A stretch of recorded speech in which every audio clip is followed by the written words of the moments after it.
කොහොමද ඔයාලට? අද මම මේ බෑග් එක මහන්න තමයි ඔන්න හදන්නේ. ඉතින් මේ බෑග් එකේ ඉදිරිපස කොටසේ මෙන්න මේ වගේ පොකට් කොටසක් තියෙනවා. එයාගේම තමයි මෙයාගේ බෑග් එකේ ලොකු ඉඩ ප්‍රමාණයක් තියෙනවා.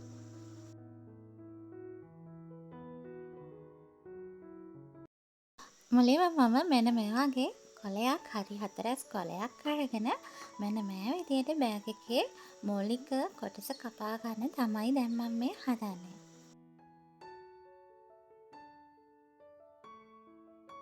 ඉතින් ඊට පස්සේ මම බෑග් එකේ උඩ කොටසත් මේ විදියට හැඩ කරලා කපා ගන්නවා.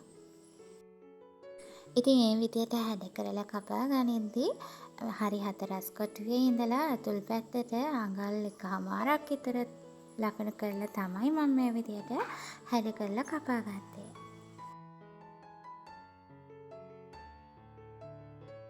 අනේදී මේ වගේ තමයි ඒ බෑග් කොටසේ පෙනුම තියෙන්නේ.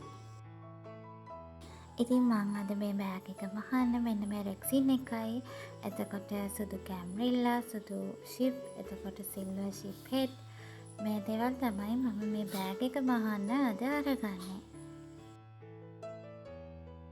මෙතන රෙක්සින් එකේ තියෙන අඩියක තරම් ප්‍රමාණයක්. ඉතින් මම දැන් මේ රෙක්සින් එක මේ විදියට මට අවශ්‍ය ප්‍රමාණයට නවා ගන්න තමයි දැන් මම මේ හදන්නේ.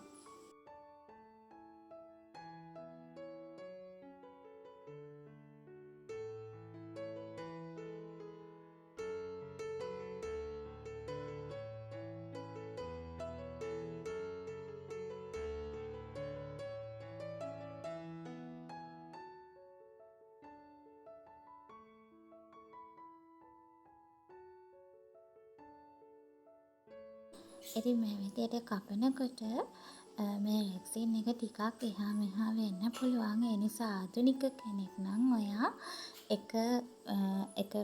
එක පැත්තක් ඉස්සෙල්ලා කපාගෙන ඉන්න. නැත්තම් එහා මෙහා වෙන්න පුළුවන්. එතකොට බෑග් එකේ හැඩය වුණත් වෙනස් වෙන්න පුළුවන්. දැන් මම මේ ටේප් එක තියලා වට ප්‍රමාණය තමයි අරගන්නේ බෑග් එකේ වටේ කොටස කපා ගන්න හින්දා. ඉතින් මේ විදියට ගද්දී ඔයාට පුළුවන් මේ දෙපැත්තේ කොටස ටිකක් අඩු අරගෙන තව ටිකක් බෑග් එක ලස්සන කරගන්න. ඉතින් මම මේ විදියට ලකුණු කරගෙන තමයි දෙපැත්ත ලකුණු කරගෙන තමයි මේ ටේප් එක මේ විදියට තියලා මේ වටේ කොටස කපා ගත්තේ. ඉතින් පළල විදියට අඟල් 6ක් විතර මම අරගෙන තියෙනවා.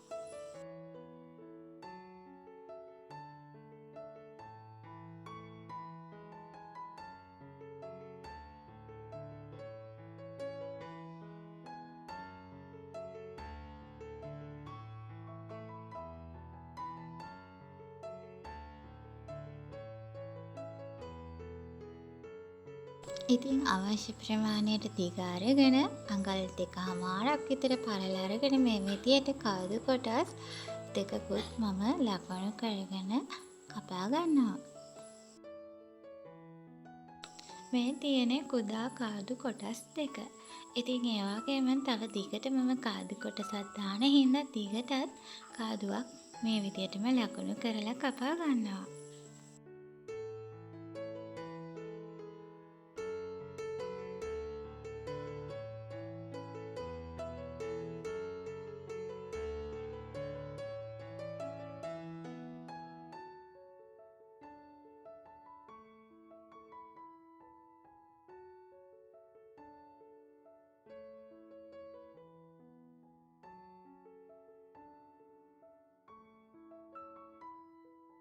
ඉතින් බෑග් එකට කාදු සම්බන්ධ කරගන්න තමයි මම දැන් මේ මෙන්න මේ කොටස මේ විදියට ඇඳගෙන කපා ගන්න හදන්නේ.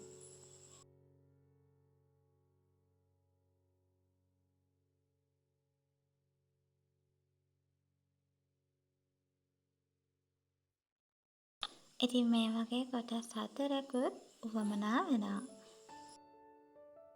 ඊට පස්සේ ලයිනින් සඳහා කැම්රිල්ල කොටස් ටික කපා ගන්නවා.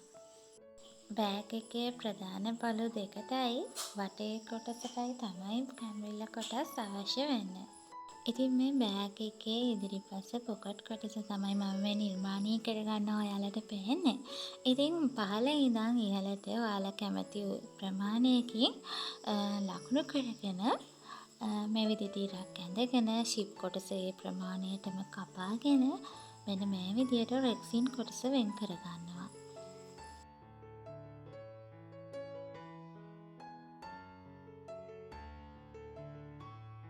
ඉතින් ඊට පස්සේ මෙන්න මේ විදිහට බෑග් එකේ ෂිප් කොටසේ ඉහළට අඟලක් විතර වැඩිපුර තියලා මේ විදිහට කැම්රිල්ල කොටස් දෙකක් කපා ගන්න ඕන පොකට් කොටස සඳහා. ඉතින් ටිකක් වැඩිපුර අරගන්න ඕන නැත්නම් පොකට් කොටස මා ගන්න අමාරුයි. ඔන්න දැන් මම පොකට් කොටස බෑග් එකට සම්බන්ධ කරගන්න තමයි මුලින්ම හදන්නේ. මුලින්ම ෂිප් එකේ හොඳ පිට ඇතුල් පැත්තට මෙන්න මේ විදිහට රෙක්සින් එකේ හොඳ පිටේ මෙන්න මේ කෙළවර මෙන්න මේ විදිහට තියලා ඊට පස්සේ කැම්රිල් එකේ හොඳ පිට පැත්ත ඇතුල් පැත්තට තියලා මෙන්න මේ විදිහට මහ ගන්නවා. මේ විදිහට මහගත්තේ ඔයාට පුළුවන් මේ කොටස් තුනම එකපාර වරදින් නැතුව මහ ගන්න. ඉතින් ආධුනික කෙනෙක් නම් මේ විදිහට පින් කරගෙන තමයි මහ ගන්න ඕන. ඉතින් එතකොට ඔයාට වරදින් නැතුව හරිම ලේසියෙන් මහ ගන්න පුළුවන්. ඉතින් මේ විදිහට හරව ගත්තාම මෙන්න මේ වගේ තමයි තියෙන්නේ. ඉතින් ඊට පස්සේ මෙන්න මේ ෂිප් එක ආයිනේ දාර කෙලින් මහ ගන්නවා.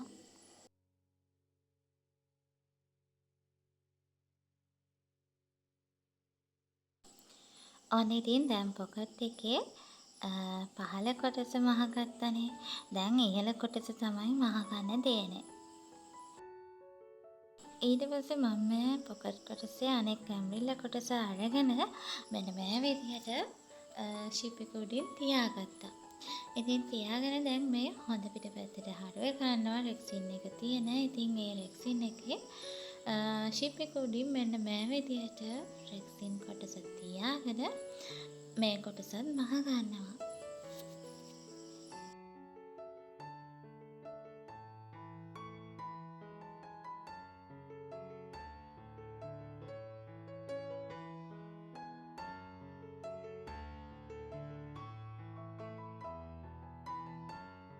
ඉතින් පොකට් කොටසේ ඒ කැම්රිල්ල කොටස මහ ගත්තට පස්සේ ෂිප් එක උඩින් නැවත වරක් අර ෂිප් එක උඩින් මහ ගත්තා වගේම මේ පැත්තෙනොත් ෂිප් එකේ දාර දිගේ මහ ගන්නවා.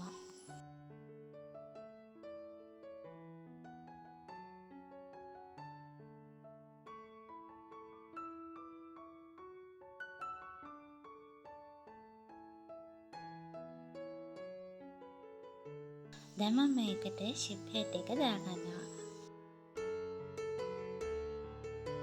ඉතින් ඊට පස්සේ මේ විදියට පොකට් කොටස් දෙක කැම්රිල්ල කොටස් දෙක මේ විදියට පහළට හිටින්න හොඳට ඇදලා පින් කර ගන්නවා නම් ගොඩක් හොඳයි. එතකොට ටිකක් එහෙම යන එක නවතිනවනේ. ඉතින් මේ විදියට ෂිප් කොටස වෙනකන් හොඳට වටේ මහ ගන්නවා.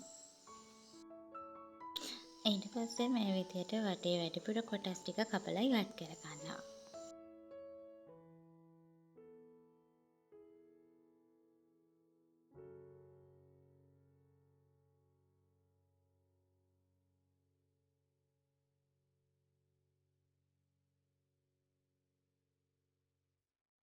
ඔන්න ඉතින් ෂිප් එක ඇරියාම මේ වගේ තමයි අපි මහගත්තු පොකට් එක පේන්නේ.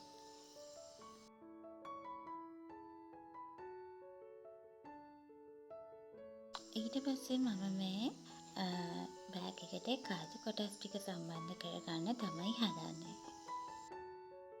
බෑග් එකේ කෙරවලේ ඉඳලා ඇතුල් පැත්තට අඟල් 3ක් ලකුණු කරලා ඉහළ ඉඳන් පහළට අඟල් 2ක් තමයි ලකුණු කරලා මේ විදියට මම කාතු බෑග් එකට සම්බන්ධ කරගන්න හදන්නේ.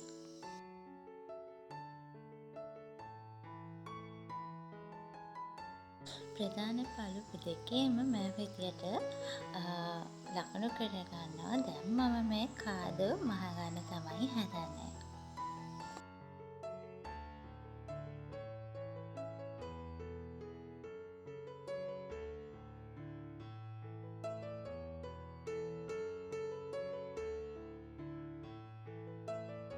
ඔන්න ඉතින් කුඩා කාදු කොටස් දෙක මහගෙන ඉවරයි. දැන් මම මෙන්න මේ කොටස් දෙක බෑග් එකට මෙන්න මේ විදියට සම්බන්ධ කරගන්නවා.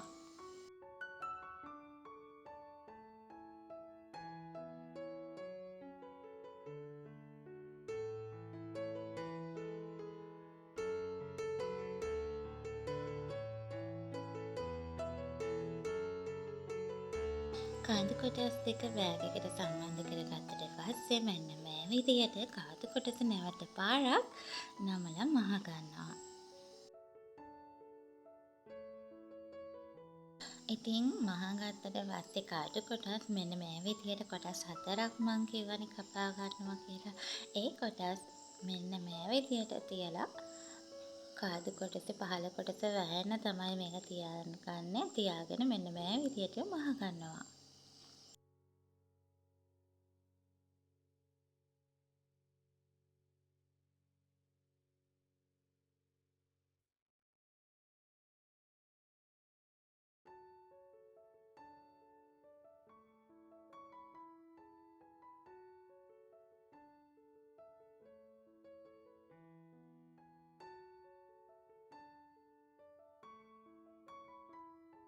ඔන්න ඉතින් ප්‍රධාන පළුවේ මම මේ විදියට කාදු කොටස් දෙක සම්බන්ධ කරගත්තා.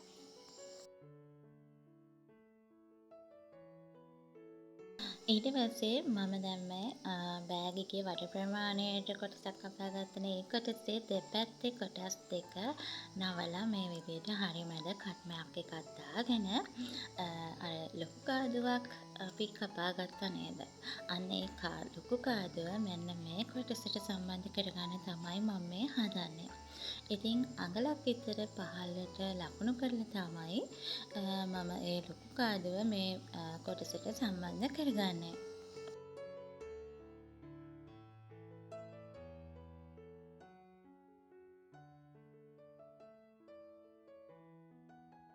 ඉතින් මේ කොටසේ කාදු කොටස් දෙකට මම මේ විදිහේ කොටස් දෙකක් කපාගෙන මෙන්න මේ විදිහට තියලා මහ ගන්නවා.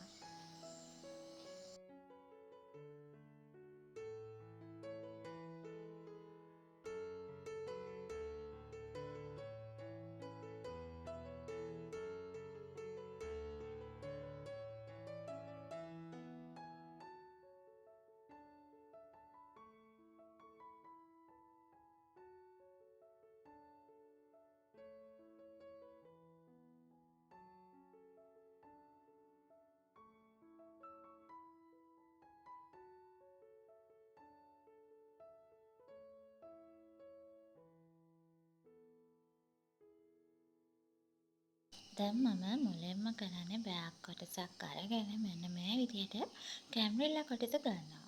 කැම්රිල්ලා කොටස අරගෙන මේ විදිහට කාදුව ඇතුල් පැත්තට නවලා මෙන්න මේ විදිහට කැම්රිල්ලා කොටසේ හොඳ පිට මෙන්න මේ විදිහට රැක්සින් එකේ හොඳ පිටට තියලා පින් කරගෙන වටේ මහ ගන්නවා. ඉතින් මේ විදිහට වටේ මහ ගනිද්දී බෑග් එකේ අඩිය කොටසෙන් හරි පැත්තකින් හරි පුංචි හිඩසක් තියාගන්න ඕන. මොකද දන්නවද? මේ බෑග් එක අපි හරව ගන්න ඕන මහගත්තට පස්සේ.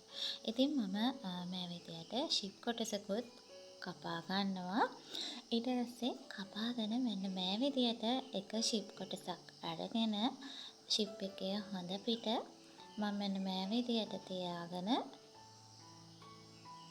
රෙක්සින් එකේ අතුල් පැත්තට තියාගෙන තමයි මෙන්න මේ විදියට ඊට පස්සේ කැම්රිල්ලා එක තියාගෙන මේ විදියට මුලින්ම ෂිප් කොටස තමයි මහගන්නේ මේ විදියට. ඉතින් මේ ෂිප් එක මහගද්දී මුලින්ම මම මේ විදියට ෂිප් එක එළියට අතාරිනවා.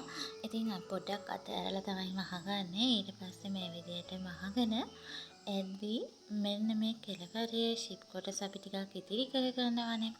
ඉතින් ඒ කොටස දැන් අර කෙරවලේ ෂිප් කොටස අපි එළියටනේ අතෑරියේ. මේ ෂිප් කොටස අපි ඇතුල් පැත්තට තමයි තල්ලු කරන්නේ. තල්ලු කරන මෙන්න මේ විදියට මහ ගන්නවා.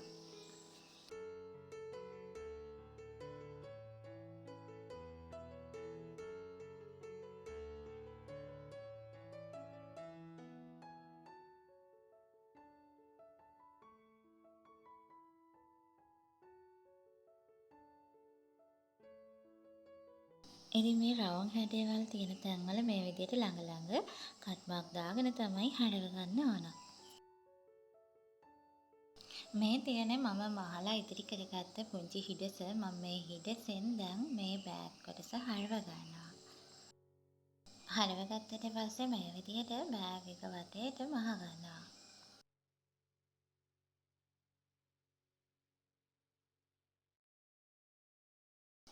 ඔන්න ඉතින් මේ මහගත්ත බෑග් පළුව ඊට පස්සේ අනෙක් පළුවත් මෙන්න මේ විදියට තියලා ෂිප් එකේ අපි අතාරින කොටස තියනවනේ ඒ කොටස බලා ගන්න තමයි මෙහෙම තියන්නේ. ඊට පස්සේ මෙහෙම තියලා මෙන්න මේ විදියට ෂිප් කොටස මේ විදියට තියලා කැම්බ්‍රිල්ල කොටස තියලා කලින් බෑග් පළුව මහගත්තා වගේම මේ පළුවත් මහ ගන්නවා.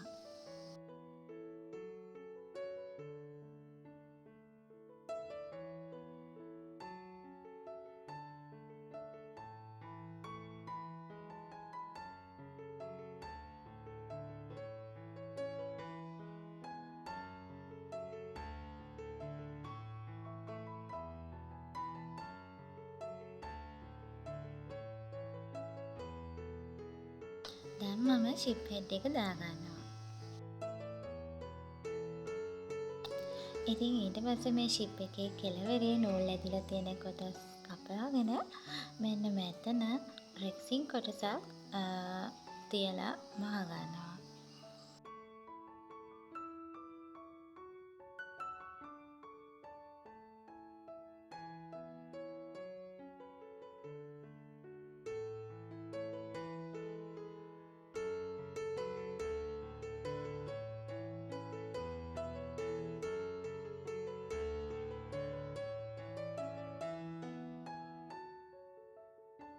ඔන්න ඉතින් මේ විදියට බෑග් එකේ වටේ කොටස අරගෙන මෙන්න මේ විදියට හොඳ පිට තියලා ඊට පස්සේ කැම්බ්‍රිල් එකේ හොඳ පිට රෙක්සින් එකේ හොඳ පිටට මෙන්න මේ විදියට තියලා බෑග් පළු දෙක මහගත්තා වගේ වටේ මහ ගන්නවා. ඉතින් මේකෙත් පුංචි හිඩසක් තියාගන්න ඕන බෑග් මේ කොටස හරව ගන්න. ඉතින් තුන් මුලස් ටික කපලා තමයි හරව ගන්න ඕන. හරවගෙන මේ විදියට වටේ මහ ගන්න ඕන.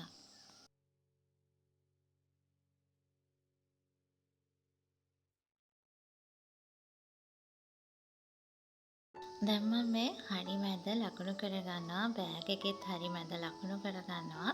මම දැන් මේක බෑග් එකට සම්බන්ධ කරගන්න තමයි දැන් මේ හදන්නේ.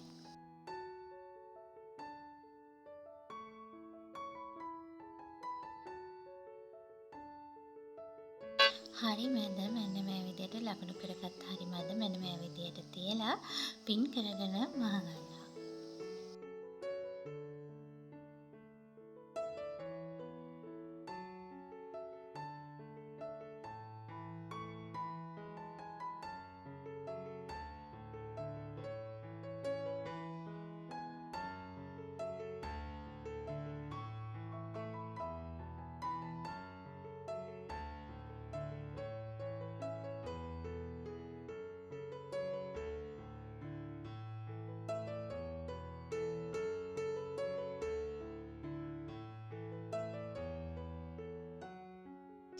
ඔන්න ඉතින් දැන් මම මේ විදියට වටේ කොටස මහගත්තා. ඊට පස්සේ මේ දාර මේ විදියට පයිපින් එකක් අරගෙන අඟලේ පයිපින් එකක් තමයි අරගත්තේ.